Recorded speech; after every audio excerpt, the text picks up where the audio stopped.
présent, nous allons voir ensemble le montage continental alterné. Donc c'est le montage parfait si on a des projets qui doivent être tricotés en côte 2-2, 3-1, 2-3, enfin des chiffres un petit peu compliqués comme ça. Ce montage en fait va nous permettre de monter une par une les mailles nécessaires. Donc des mailles en vert, le nombre de mailles nécessaires pour les mailles en vert, le nombre de mailles nécessaires pour les mailles en droit. Admettons que l'on souhaite faire des côtes de 1 par exemple. Donc 2 mailles en droit, une maille en vert par exemple. Donc là j'ai une première maille en droit. Je vais faire mon nœud coulant. Voilà. Donc le nœud coulant compte comme une maille en droit. Touc. Je fais une maille en droit avec la méthode continentale normale. Donc je pique dans le premier brin du pouce par-dessous, je pique le brin de l'index par-dessus, je ramène la boucle de l'index dans la boucle du pouce, voilà. Donc 2 mailles en droit là sont sur mon aiguille. À présent, je vais donc monter une maille en vert. Pour monter une maille en vert, je vais aller chercher le brin arrière de l'index, donc par derrière, et je vais aller chercher la boucle du pouce, le fil du pouce, que je vais faire passer dans la boucle de l'index. Et là, j'ai une maille en vert.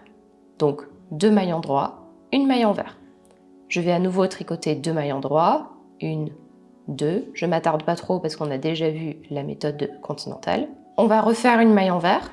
Donc pour la maille en vert, je passe derrière l'index, je récupère le fil et je vais aller chercher le brin du pouce tendu en passant par-dessus. Je ramène la boucle du pouce dans la boucle de l'index, je ressors, je serre. Et j'ai une maille en vert.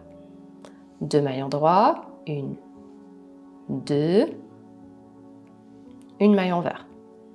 Et on va faire ça tout du long. Donc bien sûr, tu aurais, je sais pas, besoin de 3 mailles en droit, tu tricoterais 3 mailles en droit, tu fais une maille en vert. Tu as besoin de 2 côtes, 2 mailles en droit, 2 mailles en vert, tu fais 2 mailles en droit et 2 fois la maille en vert comme ceci, etc., etc. Je vais donc monter les mailles.